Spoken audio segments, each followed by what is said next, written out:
Man, you just can't give up. You know, some like 8 in the morning, and the U.S. Marshal said, "We found her. We need you to get out here." This isn't just one story. It's a whole chain reaction of chaos, starting with names tied to the streets and ending in situations that shook families to their core.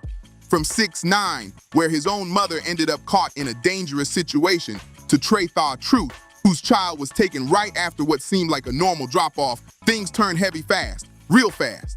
In this video, we're breaking down cases involving rappers who had family members taken by people they actually knew. Not enemies, not rivals, but people way closer than that, which makes it hit even harder. First up, Young Lay. And this story right here feels different in the worst way.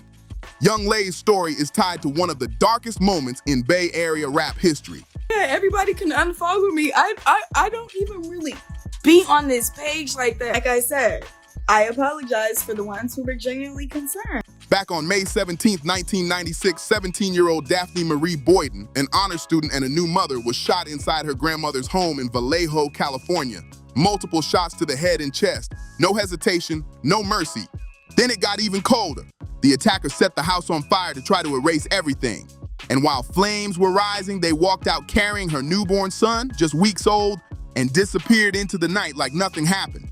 Neighbors later said they saw two teenage girls holding a bundle while smoke poured out of the windows, and that image stuck with people for years. That was the last time anyone saw baby Elijah for over 6 long years, just gone without a trace. And Young Lay, he was already locked up when all of this happened, completely cut off from everything.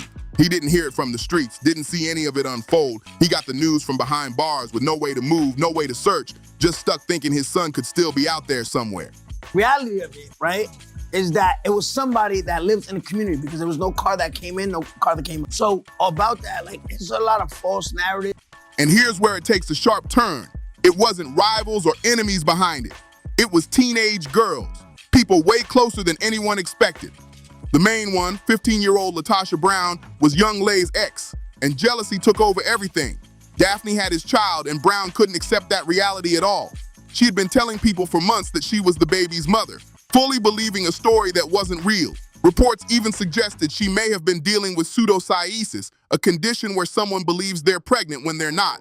Her cousin, Oceana Williams, helped carry it out, and Brown's own mother later helped hide the child. This wasn't random. It was planned, covered up, and kept quiet for years. The baby was raised just 2 miles from where his mother lost her life, living under a fake name with fake documents, like a whole new identity was built from scratch. The case went nationwide, showing up on America's Most Wanted and Unsolved Mysteries.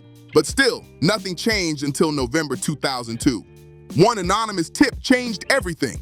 Police tracked down Latasha Brown, now 22, and found the child 6 years old, being raised as her own. She said, your daughter Kamaya was born, 7 pounds, 8 ounces. So I asked her what the bad news was. She said, your daughter was kidnapped. As far as I knew about kidnapping, it don't happen on TV and movies. It did a lot to me in there because I felt like I didn't do my job to protect her or Kamaya. Your girlfriend.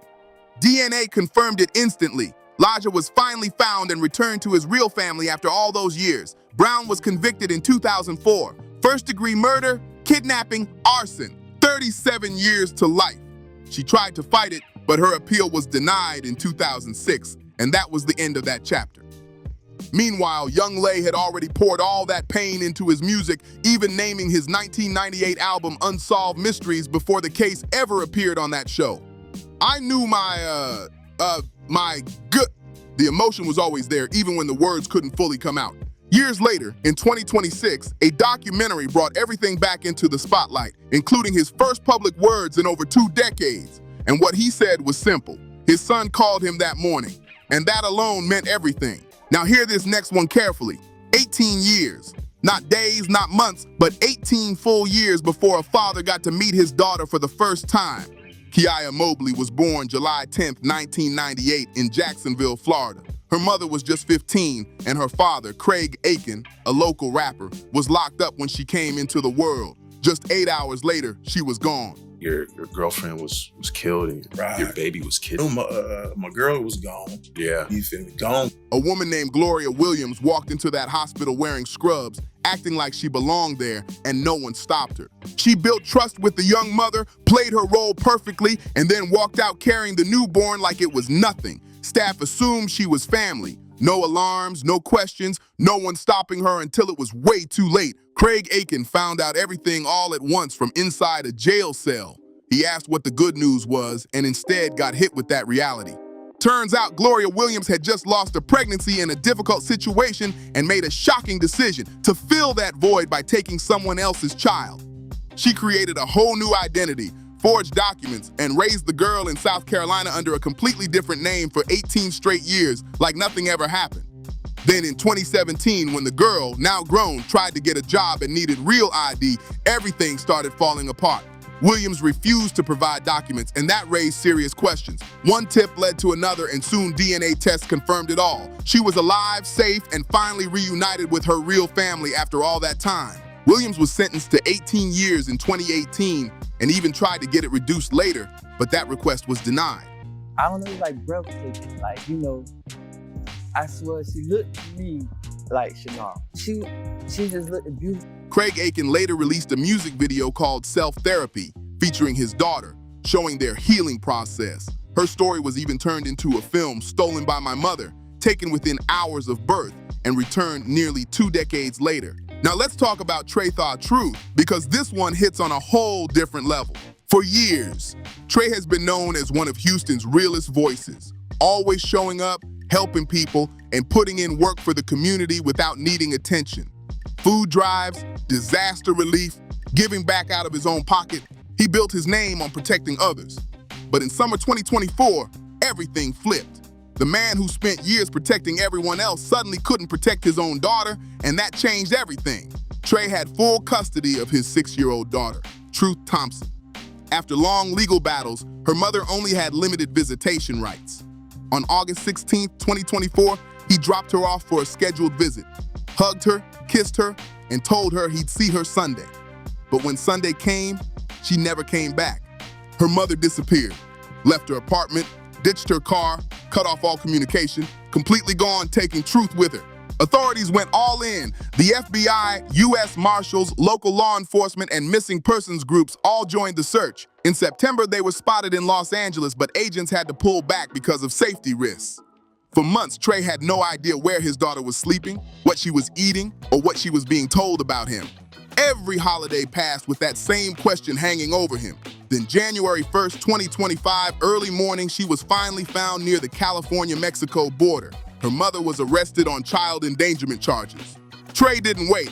Airport flight, long drive across the desert. Nothing was stopping him from getting back to his daughter. He said, I have good news and I have bad news. I said, what's the good news? Because I'm already in jail, what can be worse? By mid-2025, she's finally back home, healing step by step, day by day. He even said she runs the whole house now. And yeah, he got her a goat too, just to see her smile again. Every single day is a reminder of why he never stopped pushing. Not once, not ever. Now the last one, and this one is recent, caught on camera in broad daylight, no warning at all. July 11th, 2025, 7 p.m., 7-year-old Jamal White Jr. is riding his bike outside his father's home in Milwaukee. Just a normal evening, until it wasn't.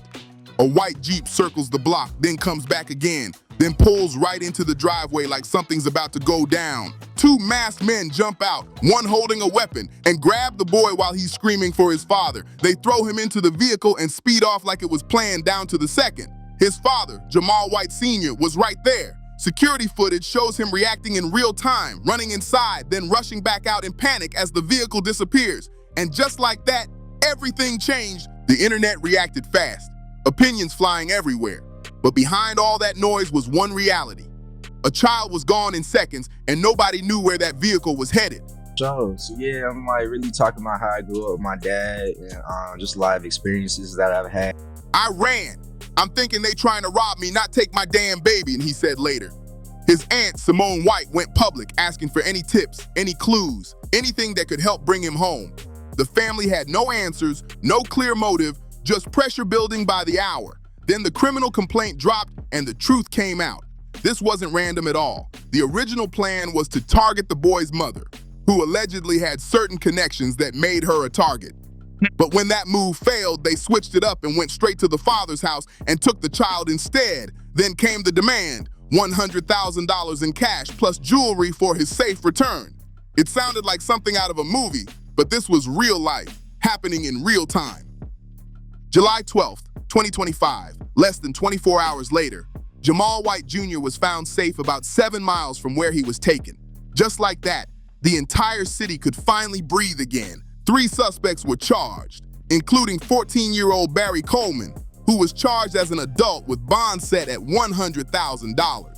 The judge didn't hold back either, saying Milwaukee was basically held hostage for a full 24 hours. "We literally cannot thank the community enough," Simone White said after her nephew made it home. "If it wasn't for everybody just caring, we probably would not have found him."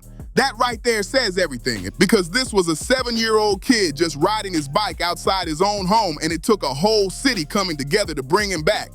That kind of unity hits different, especially when you think about what kind of mindset it takes for people to even plan something like that.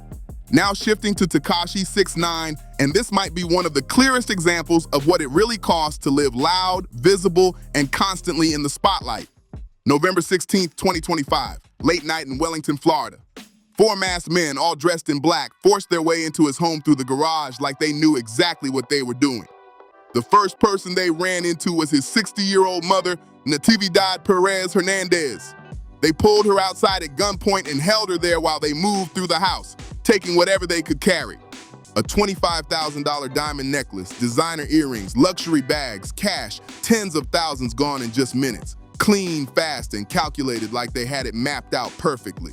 By the time deputies showed up, they were already gone. His mother wasn't physically hurt, but being held at gunpoint in your own yard, that kind of fear doesn't just fade away. It stays with you in ways no report can fully explain. Tekashi wasn't even home. He was live streaming with YouTuber Jack Doherty when everything went down.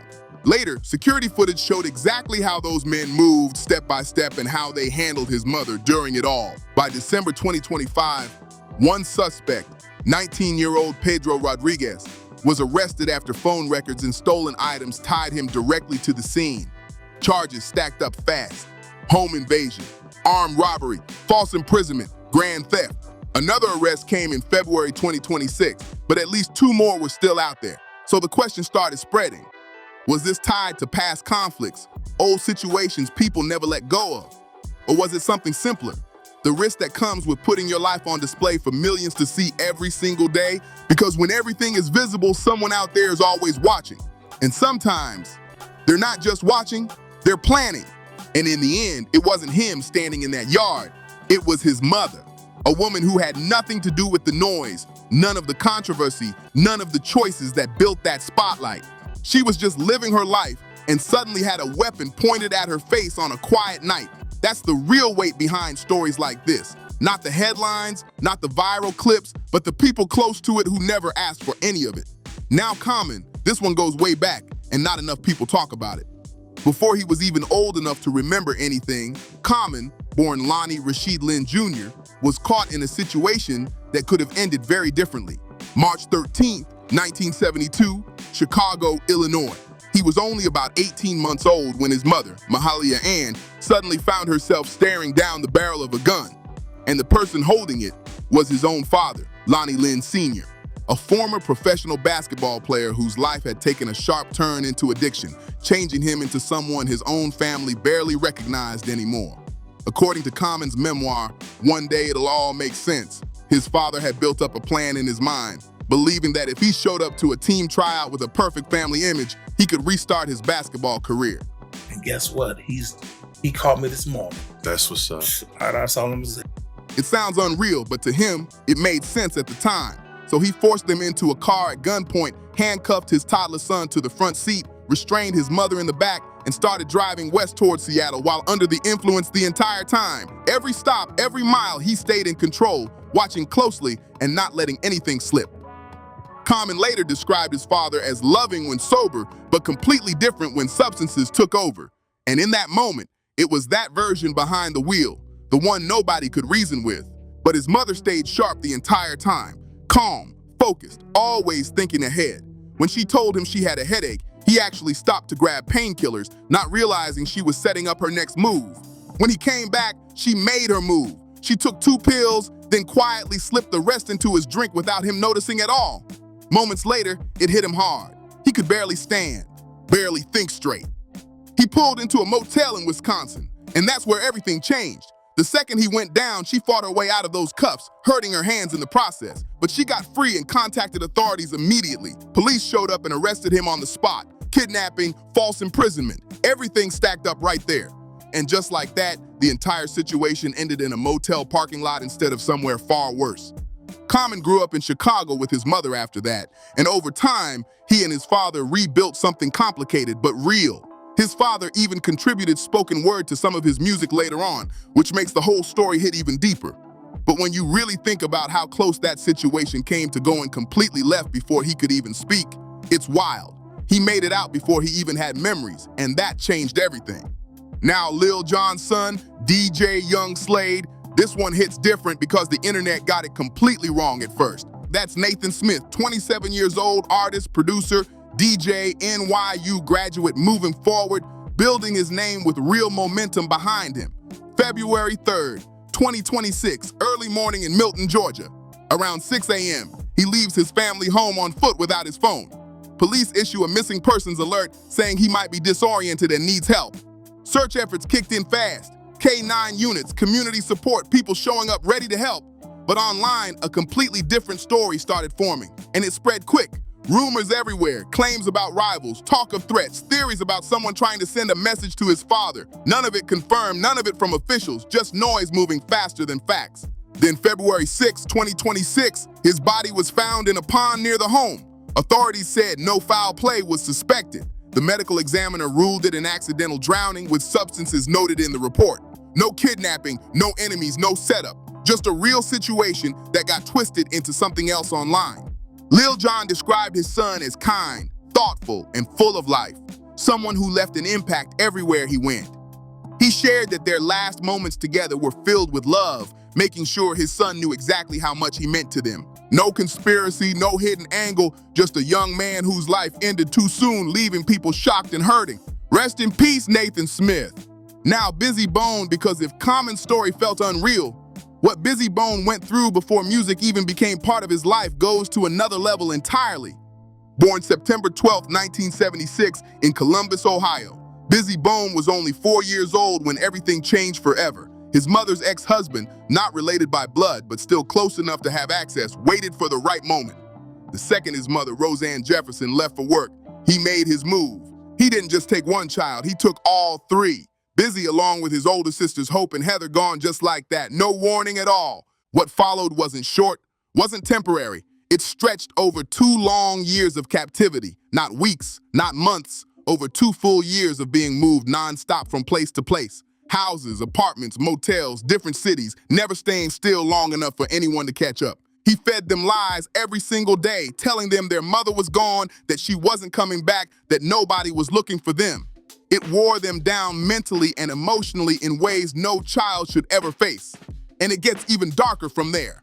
People connected to the abductor were later reported to have harmed young Bizzy during that time before he could even understand what was happening. A large part of that nightmare unfolded on the Cherokee Nation Reservation in Oklahoma, which made it even harder for authorities to track them due to jurisdiction issues. Everything about the situation made escape feel impossible, but the way it ended almost doesn't feel real. In 1983, a babysitter watching the kids happened to catch the ending of a TV movie called Adam, based on a real case. At the end of that broadcast, they showed missing children, and Bizzy's face flashed across the screen. That babysitter recognized him instantly, picked up the phone, and made a call that changed everything. Police moved in, recovered all 3 children, and brought them back home. Just like that, after years of being hidden, they were finally free. Bizzy didn't speak publicly about everything he went through until 2002, when he appeared on America's Most Wanted to thank them and encourage others to speak out.